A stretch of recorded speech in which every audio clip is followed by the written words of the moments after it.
Je rappelle donc on avait vu comment mettre en œuvre une architecture microservice principalement. Bon, il reste quelques petits détails, notamment que nous aurons l'occasion de rencontrer. Mais maintenant, il va falloir qu'on passe à la partie sécurité. Donc c'est un volet ici qui est très important dans les applications d'une manière générale. Et donc, nous allons voir quelle est la meilleure façon, ou bien quelles sont les bonnes pratiques qu'on devrait utiliser pour sécuriser les applications d'une manière générale, et particulièrement donc les architectures microservices, aussi bien avec son back-end, son front-end. En utilisant des standards, notamment O2, OpenID Connect, JSON Web Token. Donc ça, c'est des concepts qu'il faut connaître. Donc on les a déjà, en quelque sorte, on en a déjà parlé l'année dernière en partie. En fait, avant de voir comment utiliser un outil comme Keycloak pour sécuriser les applications, nous allons revenir d'abord sur on va dire les bases de Spring Security. Voir comment mettre en œuvre un service d'authentification basé sur Spring Security, parce qu'il va falloir comprendre un petit peu les petits détails d'abord. Donc avant de passer à l'utilisation de Keycloak. Donc c'est pour cela que dans notre architecture, nous allons nous intéresser à la création d'un service d'authentification. Donc on va imaginer qu'on a créé un ensemble de services, mais après, on aura besoin donc de gérer l'authentification à travers un service que nous allons créer, perfectionner. Et ça serait l'occasion aussi de voir un petit peu quelles sont les différentes mises à jour, quelles sont on va dire les différentes modifications concernant Spring Security, et quelles sont la meilleure façon de faire les choses, parce qu'en fait, l'année dernière, donc je vous avais déjà donné une activité pour vous demander de travailler cette partie-là. Mais il se trouve que dans Spring Security, à chaque fois, il y a des nouveautés. Donc on va essayer donc d'en parler, et ça serait bien donc de voir comment créer un service d'authentification personnalisé. Et c'est très utile, parce que ça va vous permettre de mieux comprendre et de mieux maîtriser donc les concepts de base de la sécurité des applications. Mais en même temps, ça serait aussi au niveau des projets de fin d'études. Parfois, donc, il y a beaucoup de projets dans lesquels on vous demande d'utiliser votre propre service d'authentification, et au lieu d'utiliser si vous voulez, un serveur O2 comme par exemple Keycloak. Donc de toute façon, on va faire les deux, mais on va essayer de faire ce passage d'abord. Alors c'est pour cela, c'est pour cela que nous allons essayer donc de voir en quelque sorte à travers une démonstration. Alors je ne vais pas m'arrêter sur les concepts, c'est à travers directement la démonstration. On va essayer donc de découvrir en fait comment mettre en place un service d'authentification. Alors c'est pour cela donc je vais commencer par créer un projet d'abord vide.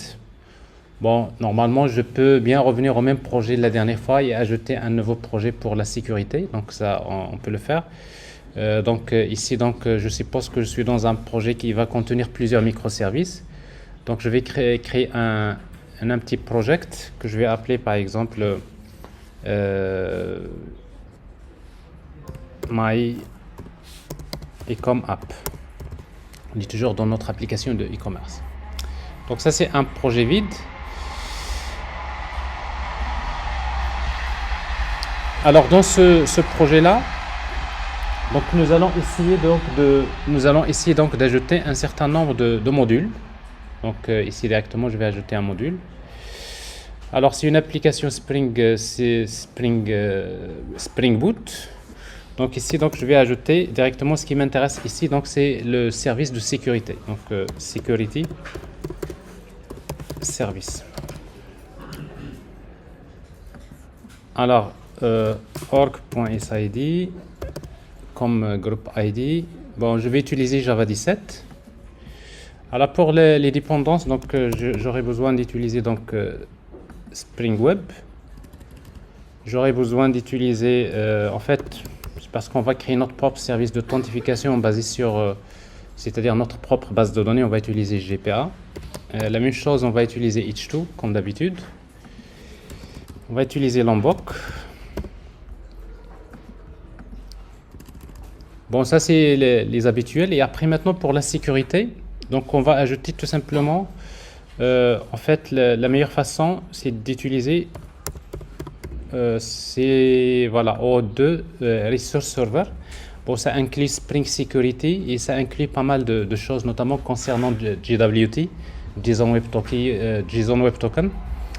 Donc, ce qui fait qu'on va essayer donc d'exploiter ce qui est dans ce package-là.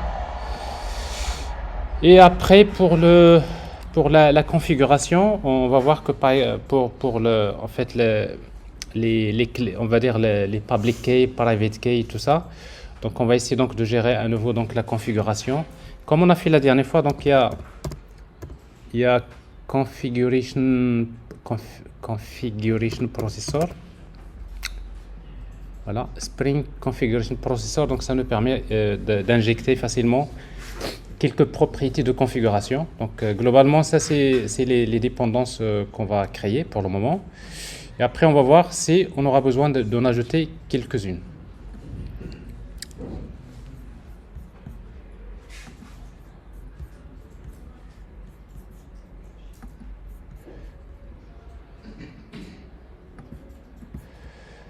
Voilà, alors ça c'est le service en fait qu'on crée. Alors bien sûr pour ce service-là, donc ce qu'on va faire, donc on va essayer de faire les choses facilement dans un premier temps. Ben, supposons dans le package web, je vais créer un REST controller.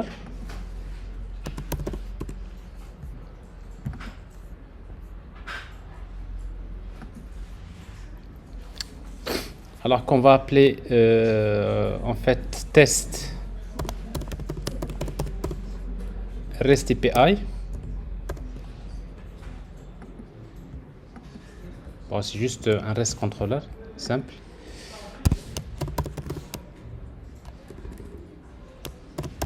REST controller. Et on va créer une simple méthode pour tester. Alors cette méthode, j'imagine qu'il va me retourner tout simplement un map qui contient des objets. Object. Je vais l'appeler data test. Et je vais retourner pour le moment un simple map qui contient un message. Data test. Alors data test, voilà. Alors après donc je vais essayer de voir, de consulter ce en créant un endpoint qui est get mapping. Alors ici donc que je vais dans le path c'est / data test. Voilà. Alors ici donc on va voir déjà la configuration par défaut et après au fur et à mesure on va essayer donc de configurer notre service. Alors ici donc le port, je vais utiliser le port 98.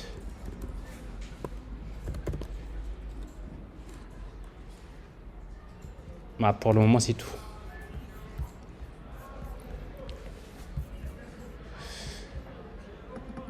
Alors on va démarrer l'application. Alors c'est parce qu'en fait on utilise donc il y a Spring Security, donc comme il y a la configuration par défaut, et comme vous le savez déjà, c'est que la configuration par défaut de Spring Security utilise, on va dire, la configuration basique.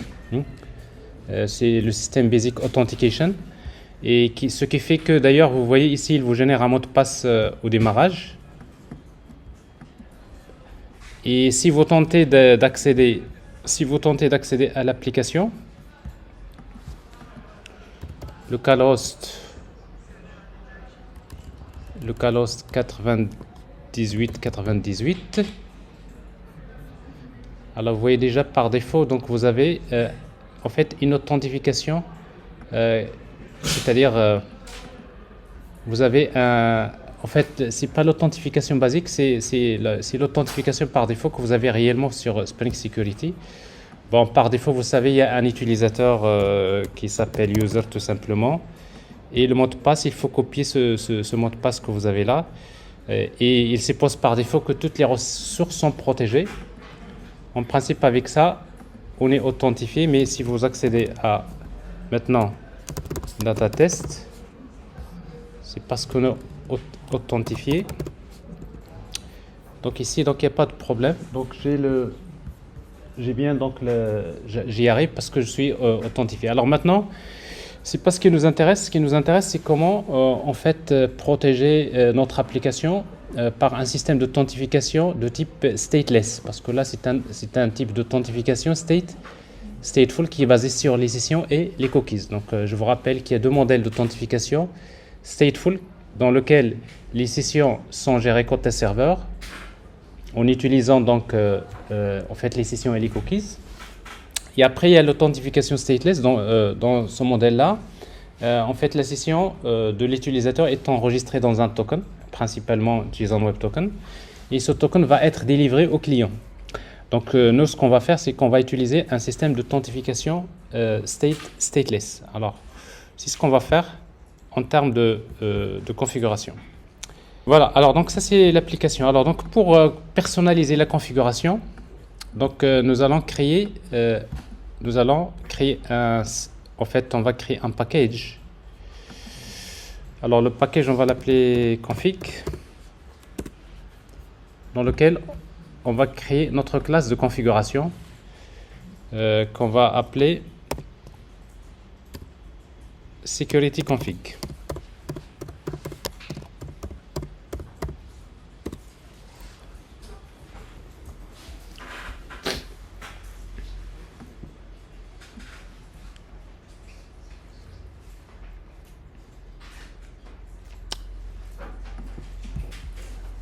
Alors pour personnaliser la configuration, donc on va utiliser en fait la notation configuration. On va utiliser la notation enable web security.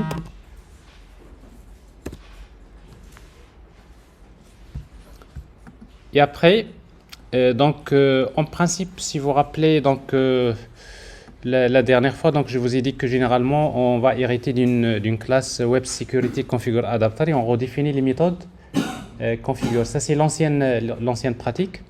Alors il se trouve qu'il y a en fait une façon qui est beaucoup mieux. C'est tout simplement de créer des bins. Donc on va créer un bin, on va créer un objet qui fait un bin qui retourne un objet de type filter chain.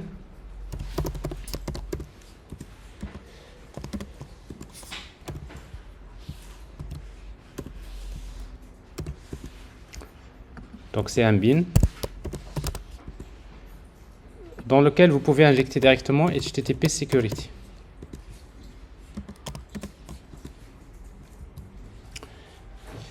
Et là, on va retourner return directement HTTP security. Point. Alors ici donc,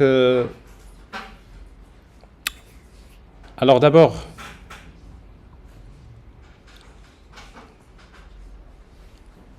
alors vous pouvez utiliser donc authorize request, par exemple auth, c'est des expressions lambda comme ça, auth point init request authenticated.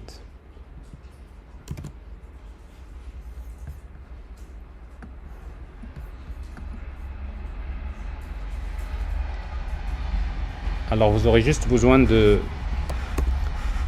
en fait d'ajouter throws exception ici.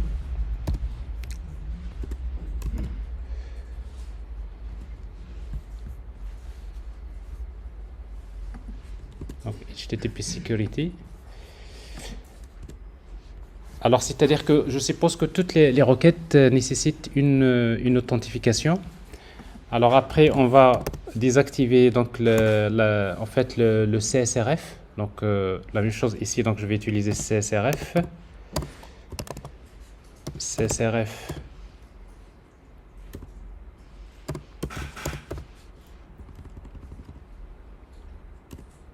Alors CSRF. .disable.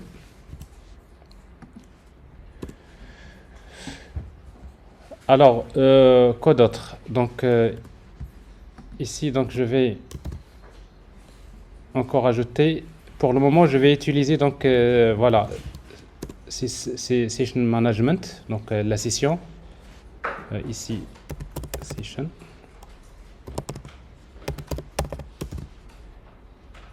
Alors, session creation policy, donc je vais utiliser stateless. C'est une authentification de type stateless. Alors ici, donc j'ai pas encore terminé. .build.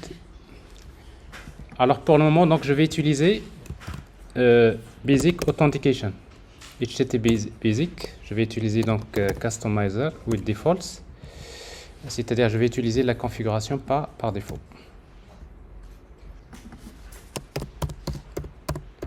Alors c'est pas filter chain, c'est security filter chain. Voilà. Donc je vais utiliser l'authentification basic authentication pour le moment. Alors si je redémarre,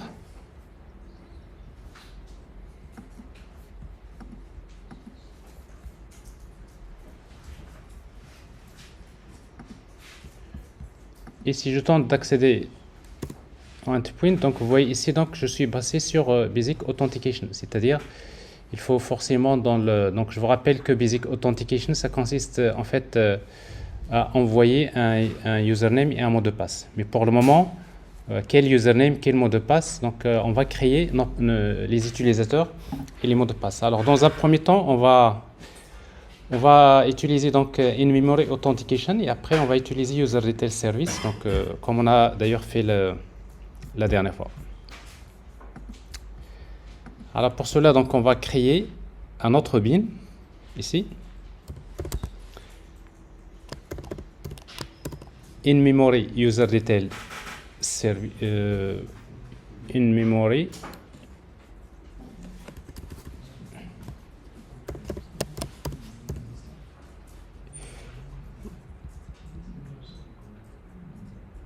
alors in-memory user in-memory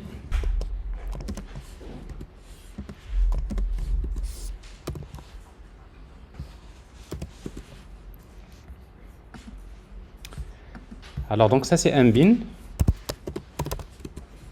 dans lequel je vais retourner l'objet new in-memory details manager et dans lequel je peux spécifier donc les utilisateurs qui ont le droit d'accéder à l'application. Alors ici donc en utilisant user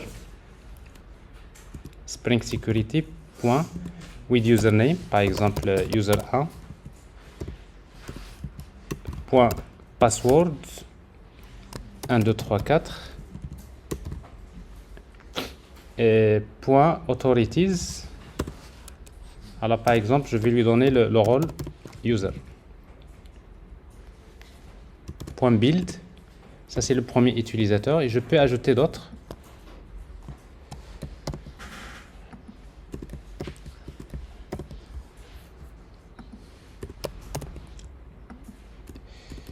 User2 et après admin.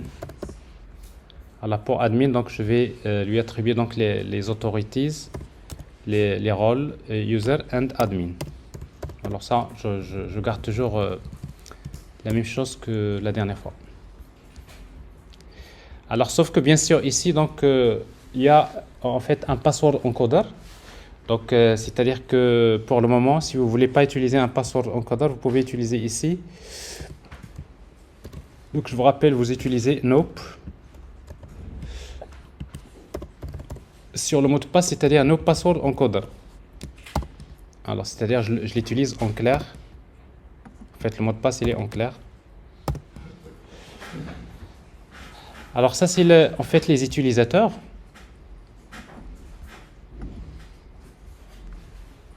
Alors après par la suite on va passer c'est-à-dire on va utiliser donc user detail service, donc on va faire notre propre implémentation parce que nos utilisateurs normalement on va les récupérer à partir de la base de données.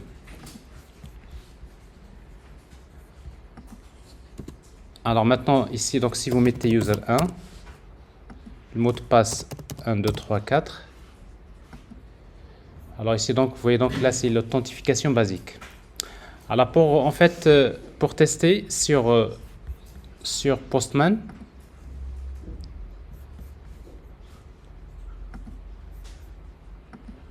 donc on va faire si vous faites get par exemple, vous voulez accéder HTTP localhost 98.98/data test. Alors en fait, pour y accéder, donc j'aurai besoin de faire l'authentification. Alors si vous faites ça, normalement ça ne devrait pas passer, parce que là vous avez 401, vous n'êtes pas autorisé. Et maintenant, pour faire l'authentification basique, qu'est-ce que vous faites? Authorization. Si vous pouvez utiliser l'authentification Basic Authentication, et là vous pouvez spécifier donc l'utilisateur et le mot de passe. Par exemple, admin 1 2 3 4. Alors ici donc ça c'est en fait l'authentification basique, d'accord. Mais techniquement, comment ça se passe au niveau de HTTP? Alors au niveau de HTTP, donc alors je vais créer en fait ici tools HTTP client, HTTP client. Alors donc j'envoie une requête HTTP sur le port 98.98 data test.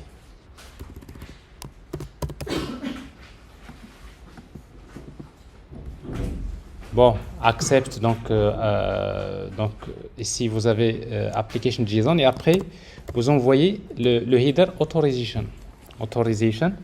Mais après il faut envoyer donc ici on va pas envoyer un token, c'est une authentification basic, donc on va écrire c'est basic. Mais après il faut écrire ici normalement il faut écrire c'est user1 deux points le mot de passe. C'est comme ça, c'est-à-dire vous envoyez en fait le header authorization dans lequel vous spécifiez username et le mot de passe. Ça c'est l'authentification basique, vraiment, parce que parfois on oublie que dans HTTP il y a cette authentification. Alors sauf que c'est-à-dire username et le mot de passe, il faut l'encoder en base 64, hein. Alors donc il faut pas l'envoyer comme ça, sinon ça marche pas. Alors si vous voulez l'encoder en base 64, donc alors vous pouvez utiliser des outils. Je pense en fait dans IntelliJ vous avez en fait un plugin base 64 encoder. Si vous l'installez, en principe à chaque fois si vous avez une chaîne de caractères, si vous voulez l'encoder en base 64, vous pouvez choisir base 64 ici, encoder, et donc là on fait l'encodage. Sinon vous cherchez des outils comme ici base 64 encoder.org. alors si vous mettez par exemple user1 deux points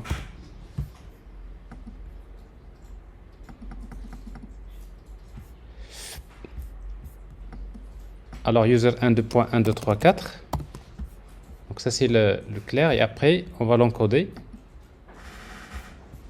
et ben ça nous donne ça tout simplement.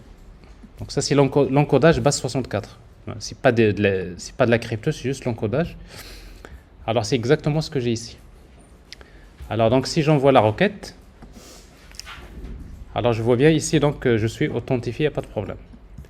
Alors si je fais la même chose ici donc avec admin 2.1 2 3 4,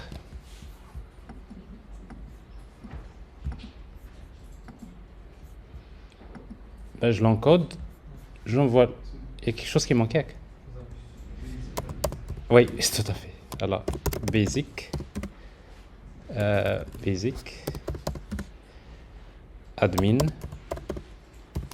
1 2 3 4. Alors bien sûr ça passe pas, on n'est pas le droit ici, donc vous avez 401, c'est-à-dire vous n'êtes pas autorisé, et après on va l'encoder en base 64. J'envoie la requête et là donc il n'y a pas de problème, donc j'ai le résultat. Ok. Alors ça c'est en fait l'authentification basique. Alors c'est pas sécurisé, c'est normal, parce que à chaque fois dans chaque requête, à chaque fois que vous envoyez une requête, il faut envoyer dans la requête le header authorization avec ce username et le mot de passe. Et à chaque fois, donc Spring Security, quand il reçoit la requête, il sait que c'est une authentification basique et il détecte username et le mot de passe. Il va authentifier l'utilisateur et après, ça passe. C'est comme ça que ça se passe. Alors bien sûr, donc nous, c'est pas ce qui nous intéresse. Il y a quelque chose qui me gêne parce que là, j'ai un peu le. Vous l'avez remarqué, j'ai changé de machine, donc.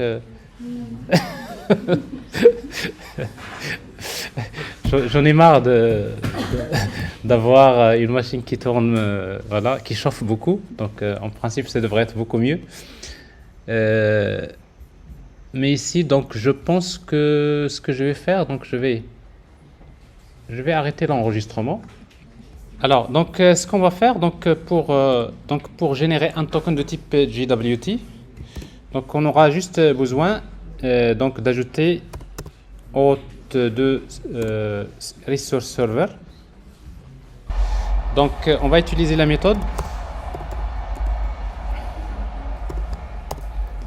O2 resource server configure et après on va utiliser donc la méthode JWT. Donc c'est-à-dire c'est comme si en fait vous configurez déjà Spring Security comme quoi vous voulez vous baser sur un token JWT. Et donc ça c'est le principe. Alors donc maintenant si vous mettez JWT, donc ça veut dire que vous aurez besoin de créer deux objets. Il y a un objet JWT encoder et JWT decoder. Alors ça c'est des bins que vous allez créer. Alors JWT encoder.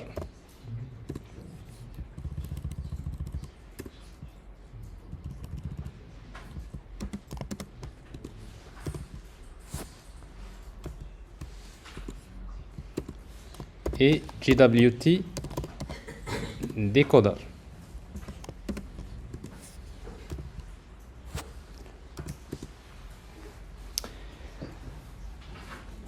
Alors, mais pour les créer, donc vous aurez besoin donc de signer les tokens. Alors, pour signer le token, donc nous allons utiliser donc RSA. Donc, ça veut dire que nous aurons besoin donc des deux clés private key et public key. Donc, vous savez très bien que pour donc les clés publiques et privées, donc il va falloir un outil pour les générer. Donc, alors je vais vous montrer deux techniques. Donc, soit en utilisant, en fait, il y a Ktool de Java, il y a OpenSSL. Donc, c'est en fait c'est plus pratique. On va utiliser OpenSSL. Il y a un certain nombre de commandes que vous allez connaître pour générer la clé publique et la clé privée. Et par la suite, donc, je vais vous montrer comment écrire le code Java qui vous permet de générer donc, la paire de clés private key et public key. Okay. Alors, donc, ce que je vais faire, c'est que pour générer ces clés-là, donc, je vais me positionner sur ligne de commande.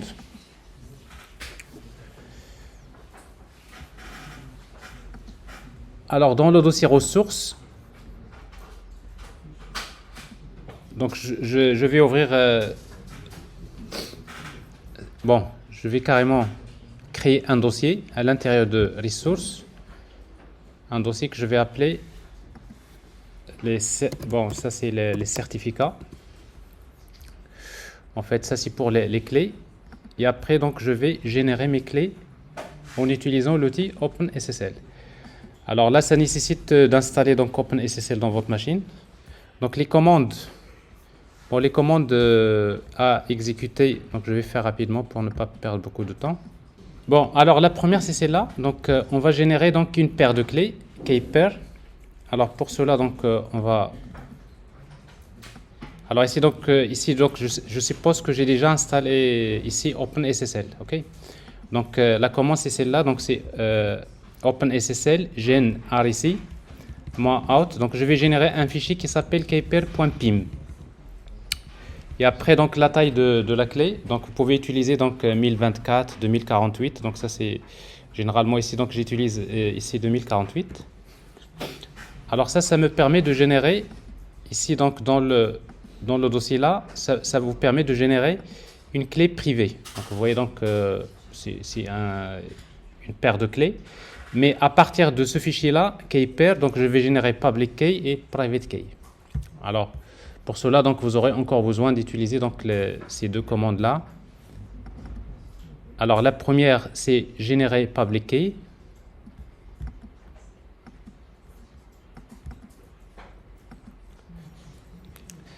Alors, pour générer public key, donc c'est OpenSSL RSI-in. Donc, input, c'est quoi? C'est keypair.pim, c'est-à-dire à partir du fichier que je viens de générer. Public out, pub out, -out, et je vais générer un fichier qui s'appelle public.pim. Alors, la même chose ici, donc ça vous permet de générer, ça c'est public key. J'ai un fichier public.pim, donc ça c'est la clé publique. Ok. Alors maintenant, je devrais générer maintenant une clé private key, mais qui respecte la forme PKCS8. Ok. Alors ici, donc c'est cette commande-là que vous allez utiliser.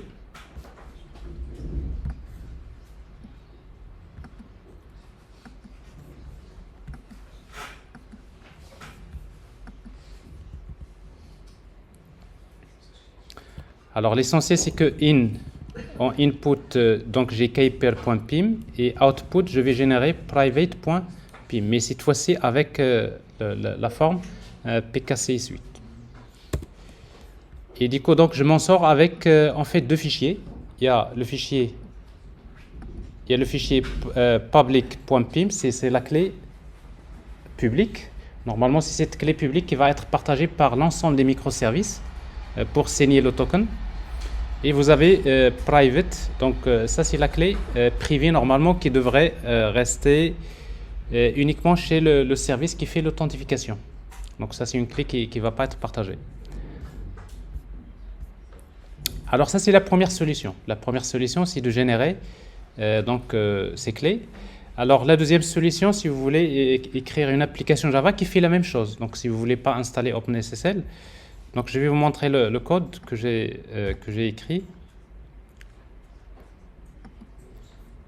Donc j'ai ici une petite application que j'ai créée qui s'appelle Generate Keypair en Java.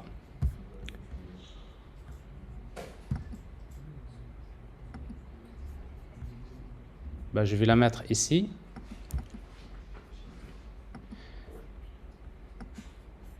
Mais l'utilisation de cette classe-là, parce qu'on a besoin de générer donc, le format PIM.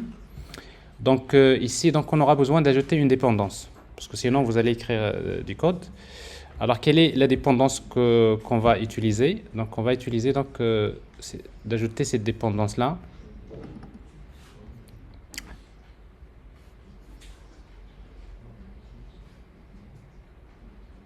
C'est celle-là. C'est Bouncy Castle. Alors ça c'est pour la version Java 18. Hein.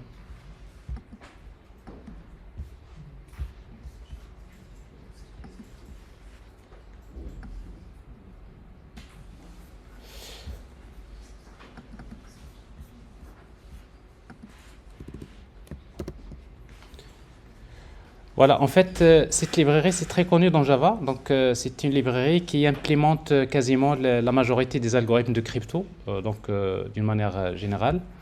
Et il est très pratique, donc je l'inclus, cette dépendance.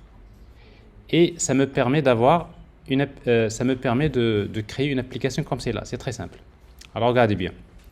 Alors, qu'est-ce qu'on va créer? On va créer l'objet KeypairGenerator. Donc, ça, c'est normalement, c'est un objet c'est une classe que vous allez trouver dans le package javax.security. Donc ça c'est du Java classique.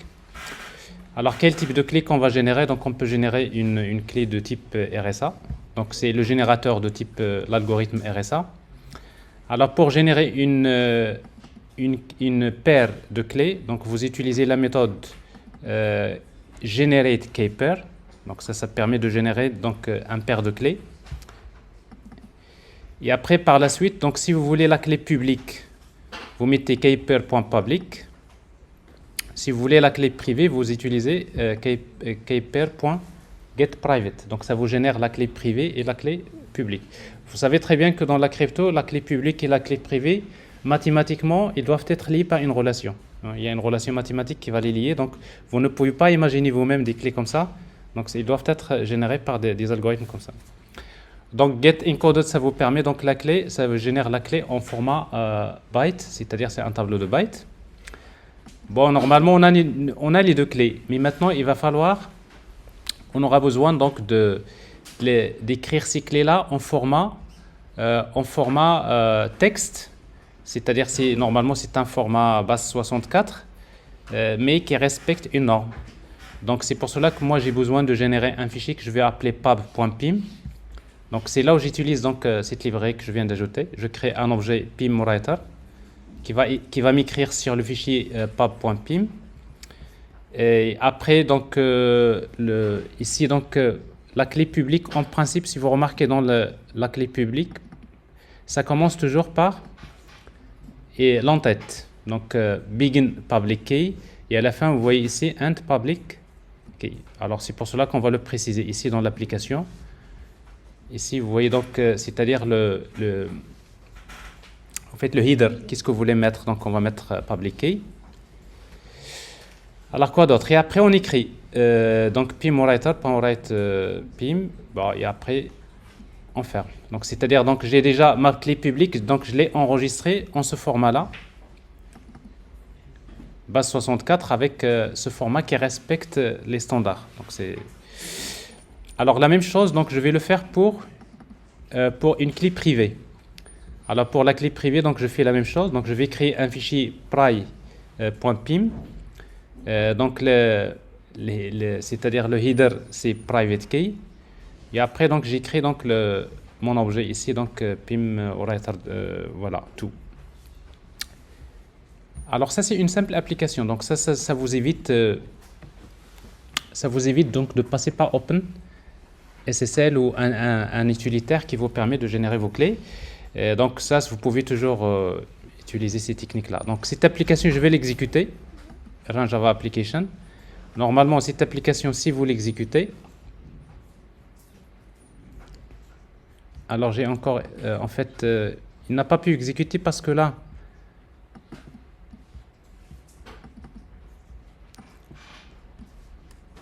je vais effacer ça, parce que je n'ai pas complété.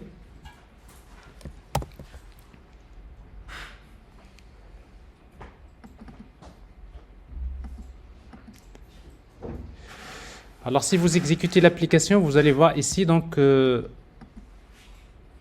en principe, là, on les a ici, parce qu'en fait, il ne les a pas mis. Donc, j'ai le fichier pri.pim et pub.pim.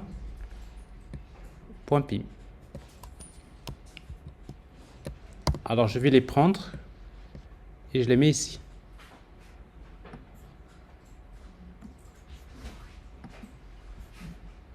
Ils sont là.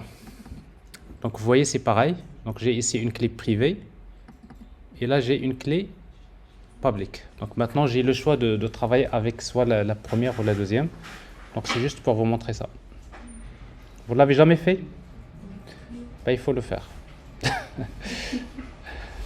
Parce qu'après, quand vous travaillez avec Keycloak, c'est Keycloak qui génère ces clés comme ça. Mais dans des applications, si vous faites de la crypto, vous aurez besoin de connaître un certain nombre de concepts.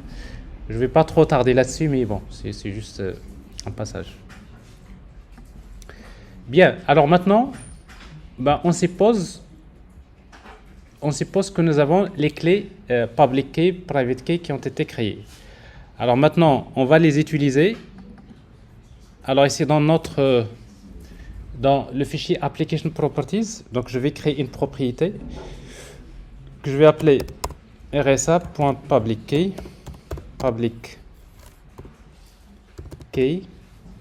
à quoi est égal.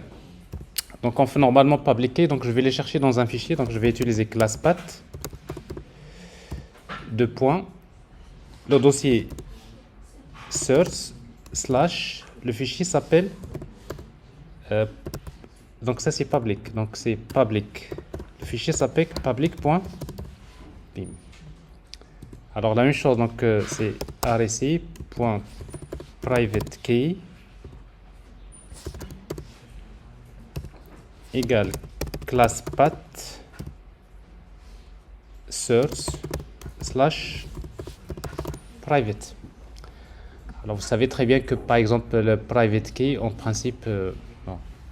Alors maintenant on va créer une oui point .pim. Je peux bien utiliser également pub. Tout à l'heure on va tester avec les deux. On va mettre pub et ici pry. Donc ça c'est juste la première c'est généré avec l'outil OpenSSL et la deuxième c'est généré avec l'application Java qu'on a créée. Bon, on va vérifier les deux en tout cas.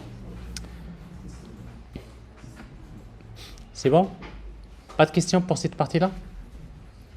Alors maintenant, j'ai besoin de créer une classe de configuration qui me permet de lire ces données-là. Tout simplement, dans la classe config, je vais créer une classe. Je vais créer un record, ou bien vous créez une classe avec les getters et setters que je vais appeler REC keys.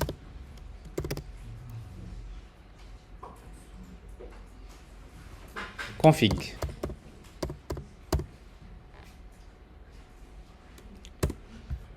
Bon, c'est un simple record dans lequel on aura besoin de déclarer les variables de type REC public key. C'est REC public key et REC private key. Alors ici donc, mais il faut faire attention parce que là on devrait avoir le même nom que cette propriété là. Alors ici donc vous pouvez mettre, vous savez dans les conventions, dans une propriété quand vous mettez tiré comme ça, bon c'est-à-dire que vous pouvez aussi faire ça, private key et public key et private key. Alors là, on devrait avoir les mêmes noms que les variables parce qu'après, je vais injecter ces valeurs-là. Je vais les injecter dans les propriétés. Mais généralement, dans les conventions, on fait ça. Au lieu d'utiliser donc la notation camel case, donc j'utilise, c'est-à-dire le séparateur. Ça passe également. Donc vous allez voir. Alors ici, donc ça c'est public key et ça c'est private key. Alors, mais à condition d'utiliser donc la notation configuration properties.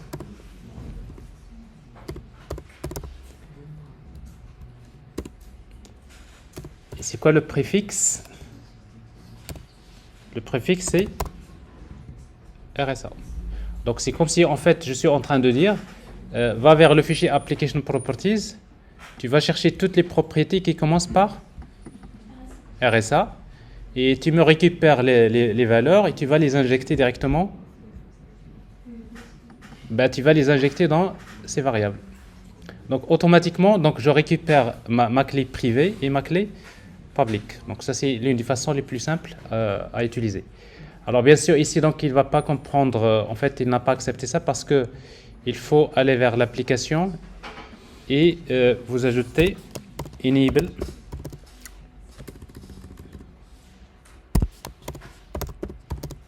Enable configuration properties.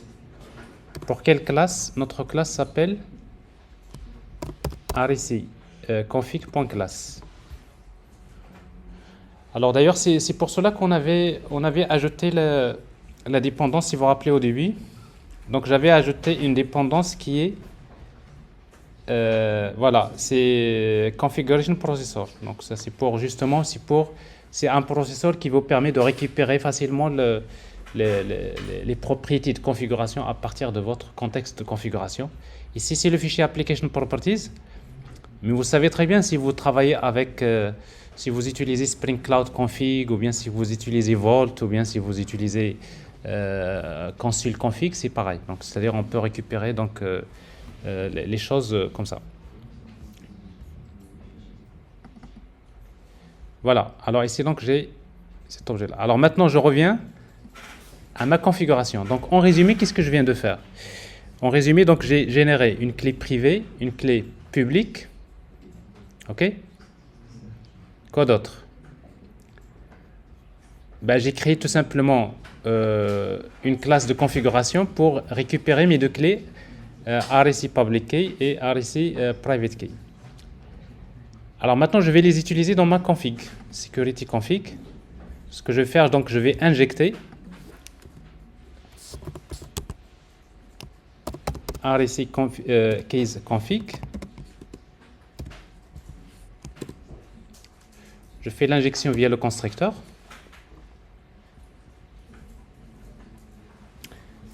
Donc ce qui fait ici, maintenant, je reviens pour créer JWT encoder.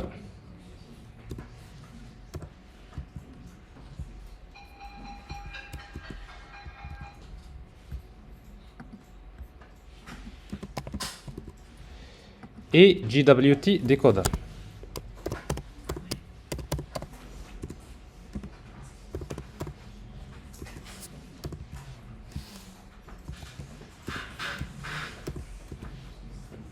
Alors donc pour générer donc ces clés, donc je vais utiliser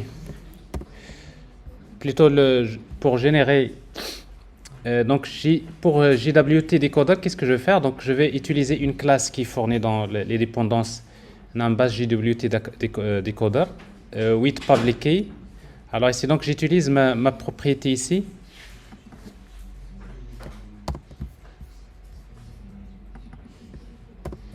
Donc, et je récupère public key. Alors, pour générer donc JWT encoder, donc je vais utiliser la même chose. C'est new RSA builder. Donc, RSA keys public key. Donc, je spécifie donc public key et private key.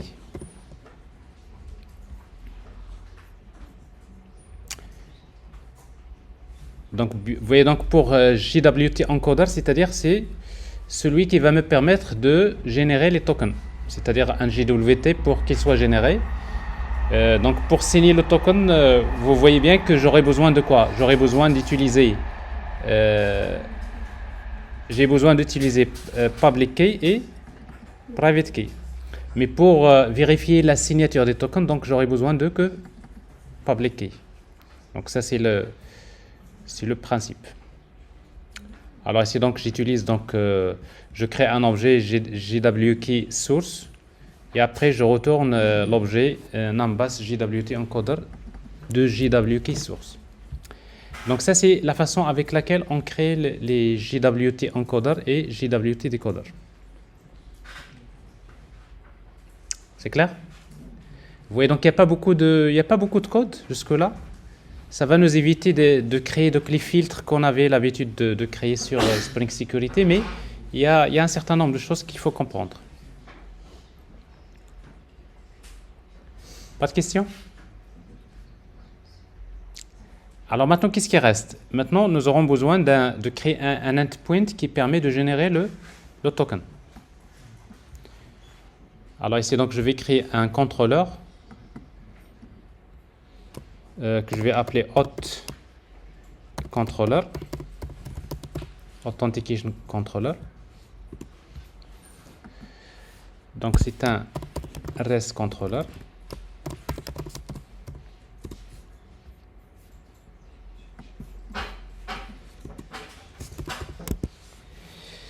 Donc on aura besoin de... Alors pour générer en fait, quand on va faire l'authentification, on aura besoin tout simplement d'injecter JWT encoder.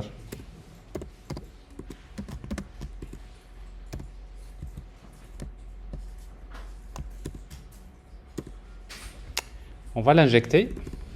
Donc on va créer une méthode qui permet de nous retourner le token. Je suppose que je vais retourner un objet JSON de type string. La clé c'est un string et la valeur c'est un string. Alors ici donc je vais l'appeler JWT token.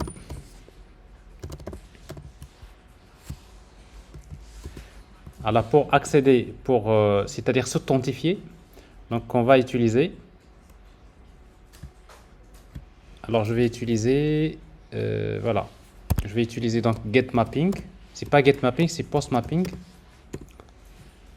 Alors post mapping slash token tout court.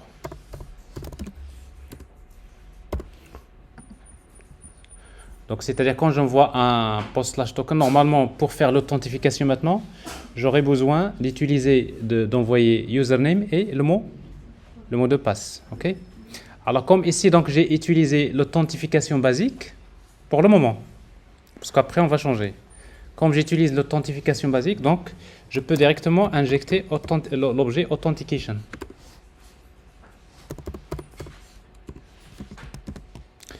Donc vous savez que authentication, donc vous injectez donc un objet qui contient le contexte d'authentification, qui va nous permettre de récupérer username et les rôles.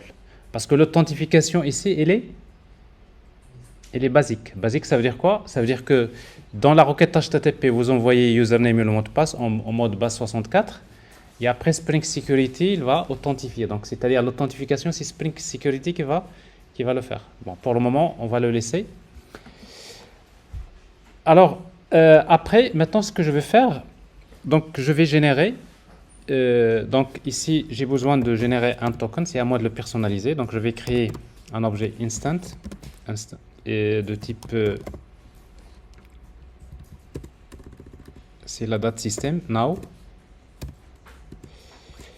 Et après, j'ai besoin de créer, qu'on va le créer. Donc JWT claim set égale JWT claim set. C'est un builder, la même chose.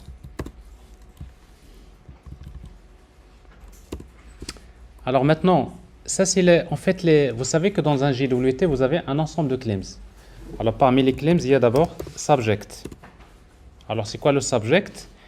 Normalement, ça représente username, n'est-ce pas? Alors où est-ce que je vais récupérer username? Donc je le récupère à partir de l'objet authentication.getName. .issuedAt, c'est-à-dire le token il est généré à quelle date?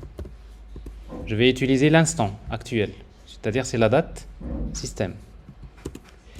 Et après expires@, il va expirer quand est-ce que?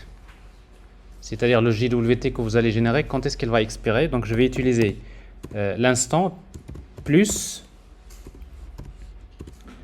c'est l'instant, c'est-à-dire la date actuelle plus combien? Par exemple, je vais utiliser plus 5 minutes, mais il faut préciser que c'est 5 minutes, donc chrono unit.minutes, donc si c'est 10 secondes, donc c'est à vous de spécifier. Alors ici, donc j'ai mon token qui va expirer dans 5 minutes. Mais après, par la suite, normalement, on devrait générer un access token et un refresh token. Alors quoi d'autre? Il y a l'issuer, c'est-à-dire quelle est l'application qui a généré le token. Je vais l'appeler Security Service.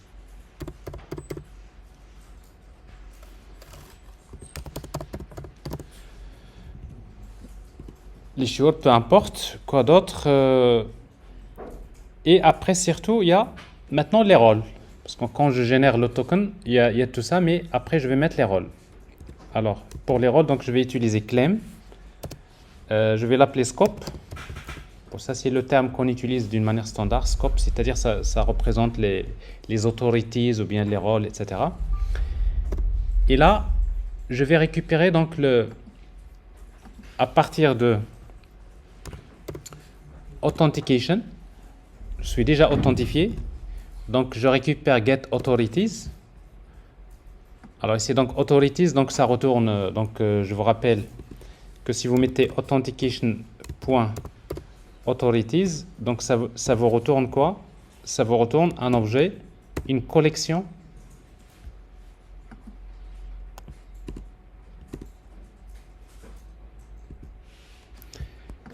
une collection de type granted authority. Ok, bon, ça on a déjà parlé. Alors ici donc je vais utiliser authorities.map pour chaque authority. Alors ce qui m'intéresse c'est authority.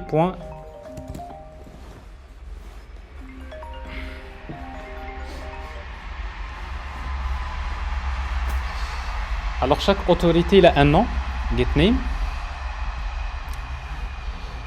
et je fais collect. Je vais faire collect Et je vais utiliser, je vais pas en fait, ce que je vais faire, donc je vais prendre les autorités, je les convertis en des chaînes de caractères séparées par des espaces. Donc j'utilise collector.join, je vais les joindre avec espace, comme ça. Et en principe, si vous faites ça, ça va vous donner une chaîne de caractères.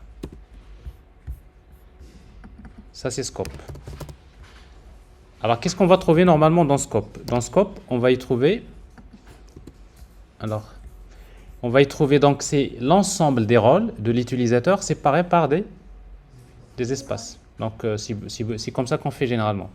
C'est-à-dire, vous avez, si par exemple l'utilisateur a le rôle user et admin, je vais avoir scope, c'est user, espace, ici. Donc, c'est pour cela que j'ai ici le délimiter, c'est un espace. Okay. Ici, donc, je vais utiliser ici la variable scope. Alors ici, donc, j'ai généré en fait les claims, c'est-à-dire les revendications de mon JWT.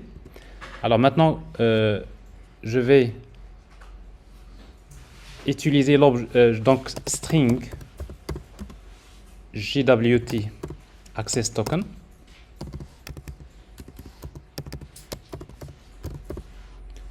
À quoi est égal? Égal JWT encoder. Alors, ou bien, donc, j'ai utilisé mon JWT encoder qui utilise bien les deux clés publiques et privées que j'ai générées. Et je vais utiliser encode en utilisant JWT params, encoder params, from, c'est-à-dire ces claims ici. JWT claim set. Donc il va encoder, c'est-à-dire il va générer le token. Et après, ce qui m'intéresse, c'est la forme string. Donc j'appelle la méthode getTokenValue. Alors maintenant, j'ai mon token JWT qui est là. Alors je vais l'ajouter dans le... Ici, donc je vais créer un objet map. String. Donc ça c'est... Je vais l'appeler l'ID token. Égale new hmap.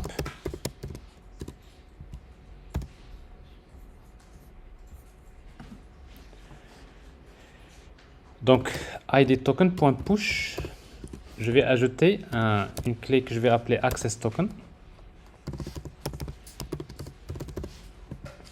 Et la valeur c'est JWT access token. Et à la fin je vais retourner id token.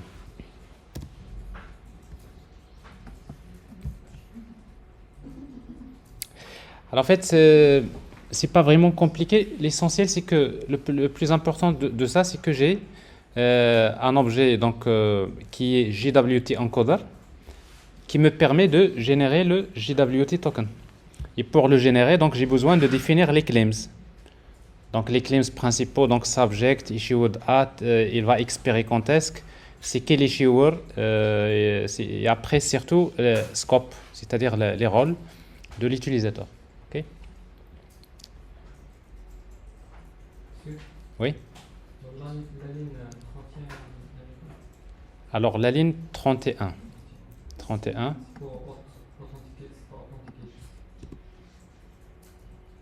À l'intérieur de map, oui.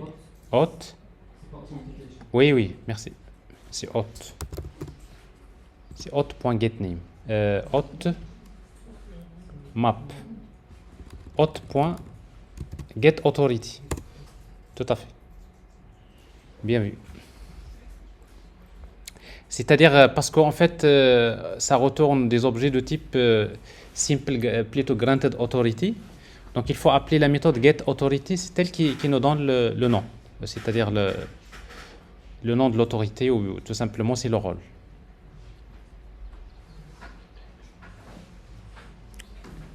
Il n'y a pas d'autre chose qui manque? On va vérifier. Alors, sauf que le problème maintenant, si on tente d'accéder à ça,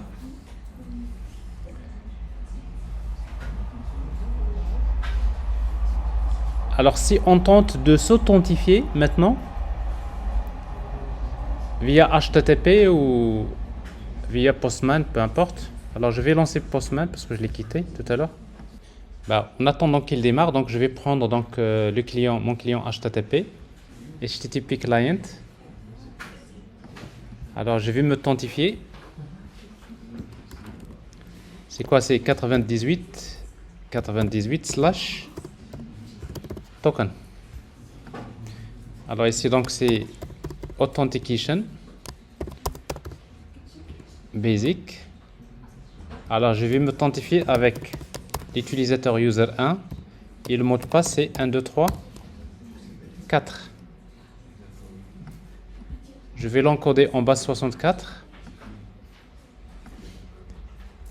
J'envoie la requête et là je reçois ici 403, la méthode non autorisée. Donc il faut envoyer avec post, c'est normal. Alors ici donc je reçois bien donc le access token. Bon, ici il n'y a pas de problème parce qu'en fait c'est l'authentification basique. Donc dès que je fais l'authentification basique, j'envoie toujours username et le mot de passe. Et Spring Security, il va m'authentifier. Bon, il connaît donc username et le mot de passe. Et après, il passe vers token parce que je suppose qu'ici, donc il a le droit d'accéder c'est-à-dire au endpoint token. Et il me génère donc le JWT. Alors si on regarde ça avec Postman,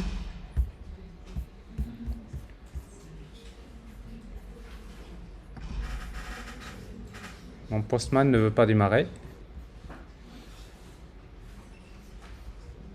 Là, je ne vais pas l'attendre.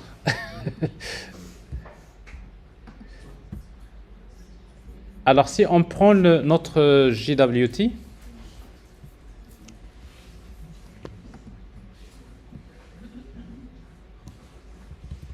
donc on va voir ce qu'il contient.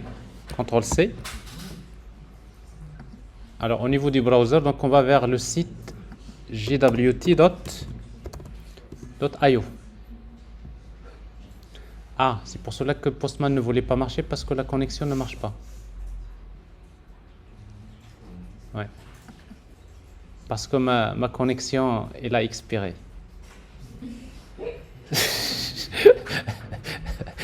Parce qu'il y a des voleurs en classe.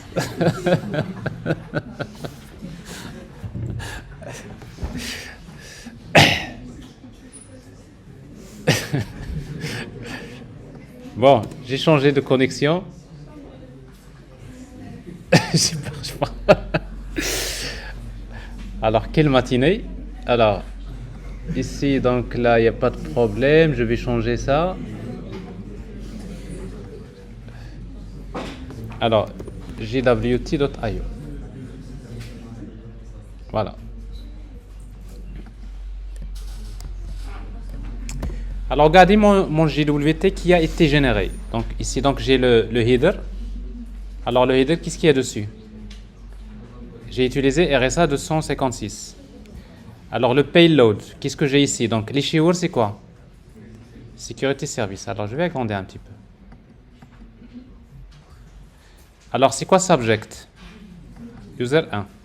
La date d'expiration. Ici, donc, si vous voyez, il va expirer normalement, tout calcul, c'est 5 minutes après. Issued at, et après le scope, c'est user. Alors, je vais m'authentifier en tant que admin. Alors, je le refais ici. Donc, j'utilise donc l'utilisateur admin 2.123. 1, 2, 3, 4.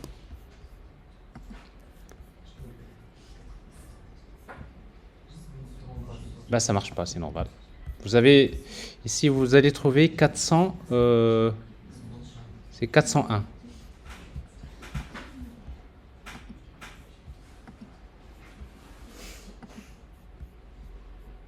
Alors, j'ai à nouveau donc le token.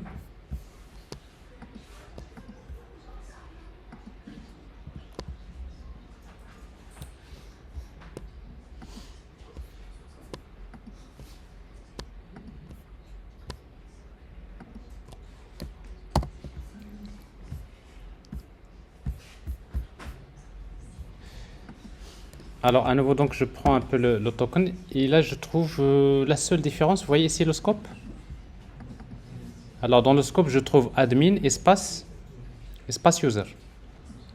Alors, donc, avec Postman, je fais un post sur token.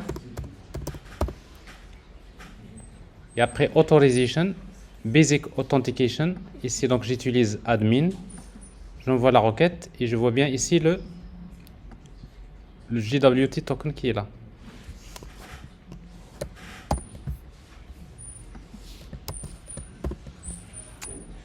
Alors bref, donc ça a l'air de marcher. Alors maintenant, il faut qu'on arrange un peu les choses. Donc on sait maintenant comment faire l'authentification. Donc on va plus utiliser l'authentification basique. Parce que enfin, l'authentification basique, c'est pas bon. Hein. C'est qu'à chaque fois que j'envoie ma requête, j'envoie username et le mot de passe. Alors ça, c'est pas bon. Même s'il est encodé en base 64, normalement l'authentification... attendez, déjà, c'est pas que c'est pas bon. Ici, c'est que quand est-ce que j'envoie le username et le mot de passe? Je l'envoie uniquement au moment de l'authentification. N'est-ce pas? Mais maintenant, je vais accéder au endpoint, ici. Donc, qu'est-ce que je vais faire? Donc, je vais prendre le token, copier, parce que là, je vais sauter une étape. Alors, ici, donc, je vais accéder à HTTP .localhost, le port c'est 98.98/datatest. Alors si vous faites ça, il ne va pas accepter. Bon, vous avez ici 401. Mais maintenant, si vous voulez accéder, il faut envoyer quoi? Le token, JWT. Tout à fait. Alors comment on va faire? Tout simplement, on va utiliser authorization. On va utiliser ici, cette fois-ci, c'est bearer token. Alors bearer token, donc je vais prendre ça. Et je mets mon token, j'envoie la requête, ici donc ça marche. C'est-à-dire que le JWT décodeur, donc le filtre qui décode le JWT, je n'ai pas besoin de le développer, parce que c'est qui fait ce travail? Alors ce qui fait ce travail-là, c'est celui-là, JWT décodeur. Donc c'est-à-dire finalement dans les microservices, je ne vais rien écrire. Hein. Dans les microservices, à chaque fois que je lui envoie le token pour s'authentifier, il suffit de créer ce bin. Donc, c'est-à-dire c'est JWT Decoder qui fait le travail d'authentification. Ça, c'est en fait ce qui est intéressant dans cette technique-là. D'ailleurs, on va le voir après. Alors, c'est ce que je vais faire également ici. Donc, je vais créer une autre requête. Get.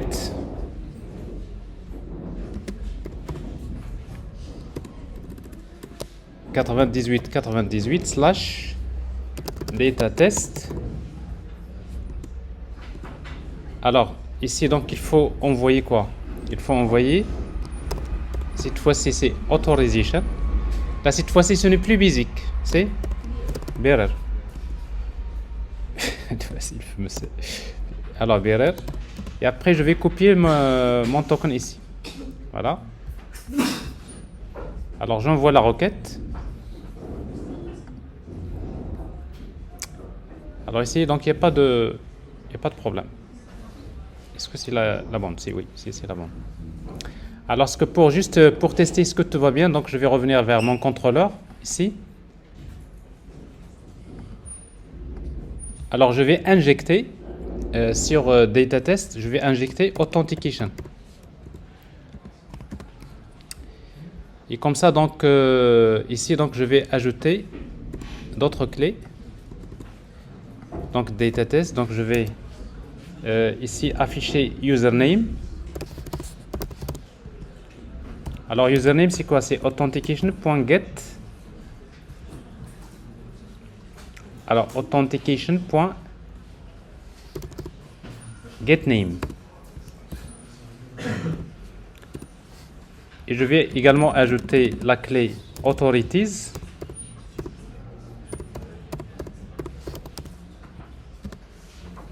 C'est pas de point, c'est virgule.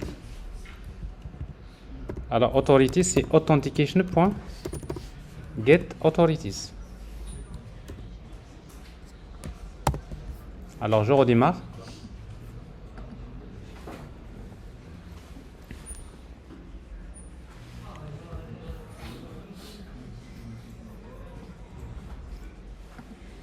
Alors, je vais m'authentifier. Ça, c'est l'authentification. J'ai mon token.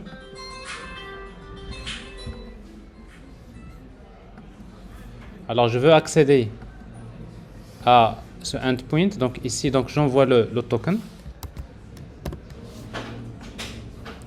Alors, vous voyez ici, donc, j'ai username et j'ai les authorities. Alors, remarquez que authorities, ça commence au niveau du contexte de Spring Security, ça commence par scope. Scope underscore admin scope underscore user. OK?